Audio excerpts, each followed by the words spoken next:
Hi friends, ಎಲ್ಲರಿಗೂ ನನ್ನ YouTube ಚಾನಲ್ಗೆ ಸುಸ್ವಾಗತ.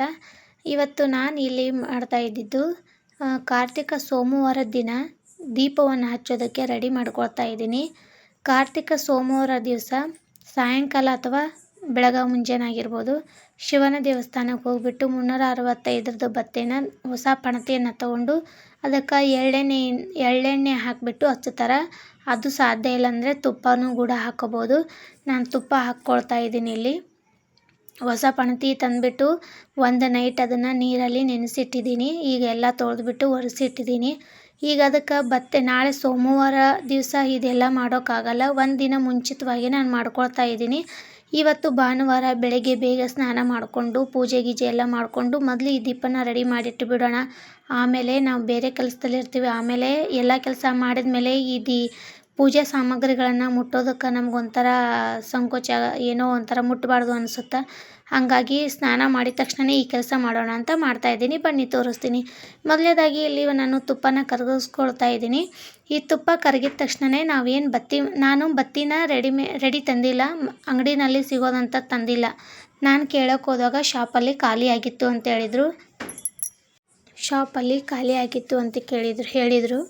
ನಾನು ತಡಿಬೋದಾಗಿತ್ತು, ಆದರೆ ಮತ್ತೆ ಬರುತ್ತೋ ಇಲ್ಲೋ, ಖಾಲಿ ಆಗೈತಿ, ಹೆಂಗೆ ಮಾಡೋದು ಅಂತ ಸೀದಾ ಮನೆಗೆ ಬಂದುಬಿಟ್ಟು ಬಡ ನಾನೇ ಬತ್ತಿ ಇರುತ್ತಲ್ಲ ರೆಡಿ, ಅದನ್ನು ತೊಗೊಂಡ್ಬಿಟ್ಟು 365 ಬತ್ತೆಗಳನ್ನು ಮಾಡಿಬಿಟ್ಟು ಒಂದು ರೀಲ್ ದಾರದಿಂದ ಸುತ್ತಿ ಉಂಡೆಗಚ್ಚರ ಮಾಡ್ಕೊಂಡ್ಮೇಲೆ ಈಗ ಇದನ್ನು ತುಪ್ಪದಲ್ಲಿ ಎದ್ದುಬಿಟ್ಟು ಆ ಪಣತಿ ಏನು ತಂದಿದ್ದೀನಲ್ಲ ಆ ಪಣತಿಯಲ್ಲಿ ಇಟ್ಬಿಟ್ರೆ ಅದೆಲ್ಲ ಆರಿದ ಮೇಲೆ ಗಟ್ಟಿಯಾಗಿ ದೀಪ ಹಚ್ಚೋದಕ್ಕೆ ತುಂಬಾ ಚೆನ್ನಾಗಾಗುತ್ತೆ ಅನಿಸ್ತು. ಅದಕ್ಕೋಸ್ಕರ ನಾನು ಮನೆಯಲ್ಲೇ ರೆಡಿ ಮಾಡ್ಕೊಂಡಿದ್ದೀನಿ. ಈಗಿದು ತುಪ್ಪ ಎಲ್ಲ ಕಾದಿದೆ. ಇದಕ್ಕೆ ಗ್ಯಾಸ್ ಆಫ್ ಮಾಡಿದ್ದೀನಿ. ಇದಕ್ಕೆ ಒಂದು 3-4 ಕರ್ಪೂರವನ್ನು ಹಾಕ್ತಾಯಿದ್ದೀನಿ. ನೋಡಿ, ಕರ್ಪೂರವನ್ನು ಪುಡಿ ಮಾಡಿಕೊಂಡು ಕರ್ಪೂರ ಹಾಕ್ತಾಯಿದ್ದೀನಿ. ನೀವೆಲ್ಲ ಕಡ್ಲಿ ಬತ್ತಿ ಏನು ಮಾಡ್ತಿರ್ತೀರಿ ಇದೇ ರೀತಿ ಮಾಡಿದ್ರೆ ತುಂಬ ಚೆನ್ನಾಗಾಗುತ್ತೆ. ಇದು ಜಾವದ್ ಪೌಡ್ರ್ ಅಂತೇಳ್ಬಿಟ್ಟು ನೋಡಿ, ಜಾವದ್ ಪೌಡ್ರು. ಈ ಪೌಡ್ರನ್ನು ಕೂಡ ಎಣ್ಣೆಯಲ್ಲಿ ದೀಪ ಹಚ್ಚಿರ್ತೀವಲ್ಲ ಆ ಪಣತಿಗೆ ಹಾಕಬೇಕು. ಘಮ ಘಮ ಅಂತೇಳಿ ಏನೋ ಒಂದು ದೇವ್ರದಲ್ಲಿ ಕೋಣೆಯಲ್ಲಿ ಎಂಥ ಘಮ ಅಂತ ಸುಗಂಧ ಭರಿತವಾದಂಥ ಸ್ಮೆಲ್ ಬರುತ್ತೆ.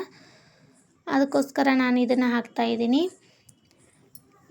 ಈ ರೀತಿ ಹಾಕಿಬಿಟ್ಟು ಎಲ್ಲದನ್ನು ಅದನ್ನು ಕಲಿಸ್ಬೇಕು. ಈ ಜಾವದ್ ಪೌಡ್ರು ಲಕ್ಷ್ಮಿ ಆಕರ್ಷಕವಾದಂಥ ಒಂದು ಪೌಡ್ರ್ ಅಂತೇಳ್ಬಿಟ್ಟು ನಾನು ಸಾಕಷ್ಟು ವಿಡಿಯೋನಲ್ಲಿ ನೋಡಿದ್ದೀನಿ. ಅದಕ್ಕೋಸ್ಕರ ನಾನು ಇದನ್ನು ತಂದುಬಿಟ್ಟು, ಇದು ಚಿಕ್ಕದು, ಇದು ಬರೀ 20 ರೂಪಾಯಿ ಚಿಕ್ಕದು, ಓನ್ಲಿ ಬರೀ 20 ರೂಪಾಯಿ. ಇದನ್ನು ನಾನು ತಂದು ವಾರದ ದಿವಸ ನಾನು ದೀಪ ಹಚ್ಚುವಾಗ ಪಂಚಾರ್ತಿಗೆ ಈ ಪುಡಿಯನ್ನು ಹಾಕಿಬಿಟ್ಟು ದೀಪವನ್ನು ಹಚ್ಚುತ್ತೀನಿ. ತುಂಬಾ ಸುಗಂಧಭರಿತವಾದಂಥ ಇರುತ್ತೆ ಮನೆಯೆಲ್ಲ. ಲಕ್ಷ್ಮಿಗೂ ಕೂಡ ಆಕರ್ಷಣೆ ಆಗುವಂಥ ಒಂದು ಪೌಡ್ರಂತೆ ಇದು. ಅದಕ್ಕೋಸ್ಕರ ನಾನು ಕೂಡ ಇದನ್ನು ಯಾವಾಗ ವಿಡಿಯೋನಲ್ಲಿ ನೋಡಿದ್ನೋ ಆವಾಗಲಿಂದ ಇದನ್ನು ತಂದು ಮಾಡ್ತಾಯಿದ್ದೀನಿ. ಇದು ನಾನಿಲ್ಲಿ ಈ ಥರ ಬತ್ತಿನ ಮಾಡಿಕೊಂಡು ಇದನ್ನು ಕೆಳಗಡೆ ಈ ಥರ ಸ್ವಲ್ಪ ಅಗಲವಾಗಿದ್ದರೆ ಚೆನ್ನಾಗಾಗುತ್ತೆ ಅಂತ ಈ ರೀತಿ ಮಾಡ್ಕೊಂಡಿದ್ದೀನಿ. ಈಗ ಇದನ್ನು ಎಣ್ಣೆಯಲ್ಲಿ ಸಂಪೂರ್ಣವಾಗಿ ಎಲ್ಲ ಬತ್ತಿಗೂ ಆ ತುಪ್ಪ ಏನು ಹೊಂದ್ಕೊಳ್ಬೇಕು, ಎಲ್ಲವನ್ನು ಹೀರ್ಕೋಬೇಕು. ಬತ್ತಿ ಎಲ್ಲ ತುಪ್ಪವನ್ನು ಹೀರ್ಕೋಬೇಕು. ಆ ರೀತಿ ಒಂದು ಸ್ವಲ್ಪ ಹೊತ್ತು ಹಾಗೆ ಕೈ ಆಡಿಸ್ಕೊಳ್ತಾ ಇರಿ. ಅದೆಲ್ಲ ತುಪ್ಪ ನೋಡಿ ಅಷ್ಟು ಬತ್ತಿಗೆಲ್ಲ ಸೇರಬೇಕು. ಆ ಥರ ಸೇರಿದ ಮೇಲೆ ಇದನ್ನು ಎತ್ತಿ ಪಣತಿನಲ್ಲಿ ಇಡಬೇಕು. ಈ ಬತ್ತೆನ ಪಣತಿಗೆ ಇಡೋಕ್ಕೂ ಮುಂಚೆ ಆ ಪಣತಿನ ಇಲ್ಲಿ ನೋಡ್ರಿ, ನಾನು ಇದನ್ನು 1 ನೈಟ್ ನೀರಲ್ಲಿ ನೆನೆಸಿಟ್ಟು ಒಣ ಬಟ್ಟೆಯಿಂದ ಒರೆಸ್ಕೊಂಡು ಎಲ್ಲ ಒಣಗಿಸ್ಕೊಂಡಿದ್ದೀನಿ. ಈಗ ಇದಕ್ಕೆ ಫಸ್ಟ್ ಏನು ಮಾಡಬೇಕಪ್ಪ ಅಂದರೆ ಡೈರೆಕ್ಟಾಗಿ ಬತ್ತೆನ ಇಡಬಾರ್ದು. ಯಾವುದೇ ಪಣತಿಗೂ ಕೂಡ ಸ್ವಲ್ಪ ಫಸ್ಟ್ ಎಣ್ಣೆನ ಹಾಕಿಬಿಟ್ಟು ಆಮೇಲೆ ಪಣತಿನ ಇಡಬೇಕು. ಈಗ ನೋಡ್ರಿ, ನಾನಿಲ್ಲಿ ಫಸ್ಟು 1-2 ಸ್ಪೂನು ತುಪ್ಪನ ಹಾಕ್ಕೊಳ್ತಾ ಇದ್ದೀನಿ.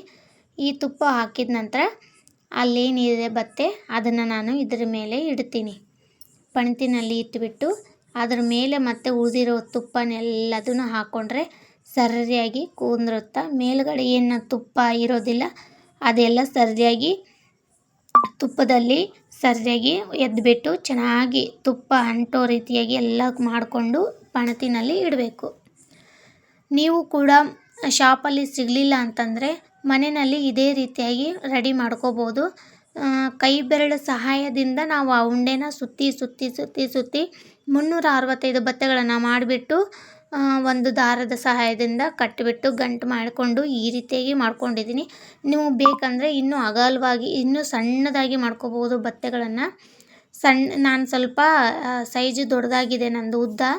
ನಿಮಗೆ ಉದ್ದ ಜಾಸ್ತಿ ಬೇಡ ಅಂತಂದರೆ ಚಿಕ್ಕದಾಗಿ ಪುಟ್ಟ ಪುಟ್ಟದಾಗಿ 3 ಬೆರಳಲ್ಲಿ ಮಾಡ್ಕೋಬೋದು ಬತ್ತೆಗಳನ್ನು. ನಾನು 4 ಬೆರಳಲ್ಲಿ ಸುತ್ತಕೊಂಡಿದ್ದೀನಿ. ನೀವು ಬೇಕಿದ್ದರೆ 3 ಬೆರಳಲ್ಲಿ ಬತ್ತೆನ ಸುತ್ತಕೊಂಡು ಉಂಡಿನ ಮಾಡ್ಕೋಬೋದು. ಈ ರೀತಿ ಮಾಡಿದ ಮೇಲೆ ಆ ಕಡೆ ತುದಿ ಈ ಕಡೆ ತುದಿನ ಕಟ್ ಮಾಡಿಬಿಡಬೇಕು. ಯಾವತ್ತಿಗೂ ಬತ್ತೆಗಳನ್ನು ಜಾಯಿಂಟಿಂದ ಹಚ್ಚಬಾರ್ದಂತೆ ಬತ್ತೆನ ಕಟ್ ಮಾಡ್ಕೋಬೇಕು ಅಂತ ಹೇಳ್ತಾರೆ. ನಾನು ಸಹ ಕಟ್ ಮಾಡಿಕೊಂಡು ದಾರದಿಂದ ಮೇಲ್ಗಡೆ ಟೈಟಾಗಿ ಸುತ್ತಿದ್ದೀನಿ, ಕೆಳಗಡೆ ಸ್ವಲ್ಪ ಲೂಸಾಗಿ ಸುತ್ತಿದ್ದೀನಿ. ಅದಕ್ಕೆ ಕೆಳಗಡೆ ಅಡಲ್ವಾಗಿ ಬಂದಿದೆ, ಮೇಲ್ಗಡೆ ಚೂಪಾಗಿ ಬಂದಿದೆ. ಚೂಪಾಗಿದ್ದರೆ ದೀಪ ಹಚ್ಚೋದಕ್ಕೆ ತುಂಬಾ ಸಹಾಯಕವಾಗುತ್ತೆ. ಈ ರೀತಿಯಾಗಿ ನಾನು ಮಾಡ್ಕೊಂಡಿದ್ದೀನಿ. ಇದೆಲ್ಲ ಗಟ್ಟಿ ಆದಮೇಲೆ ನಾಳೆ ದೀಪ ಹಚ್ಚಬೇಕಾದ್ರೆ ಇದ್ರ ಮೇಲೆ ಒಂಚೂರು ಕರ್ಪೂರವನ್ನು ಉದುರಿಸ್ಬಿಟ್ಟು ಅಥವಾ ಒಂದು ಕರ್ಪೂರ ಬಿಲ್ಲೆನ ಇಟ್ಬಿಟ್ಟು ಕೂಡ ನಾವು ಹಚ್ಬೋದು. ಇನ್ನೂ ಒಂದು ವಿಷಯ, ದೀಪವನ್ನು ಯಾವಾಗಲೂ ಮನೆಯಲ್ಲಿ ಅಥವಾ ಎಲ್ಲಾದರೂ ದೀಪವನ್ನು ಹಚ್ಚಬೇಕಾದ್ರೆ ಡೈರೆಕ್ಟಾಗಿ ಕಡ್ಡಿಲಿಂದ ಗೀರಿ ಹಚ್ಚಬಾರ್ದಂತೆ. ಕ್ಯಾಂಡಲ್ ಆದರೂ ಯೂಸ್ ಮಾಡಬೇಕು, ಇಲ್ಲ ಊದುಬತ್ತಿಗೆ ಹಚ್ಕೊಂಡು ಹಚ್ಚಬೇಕಂತೆ.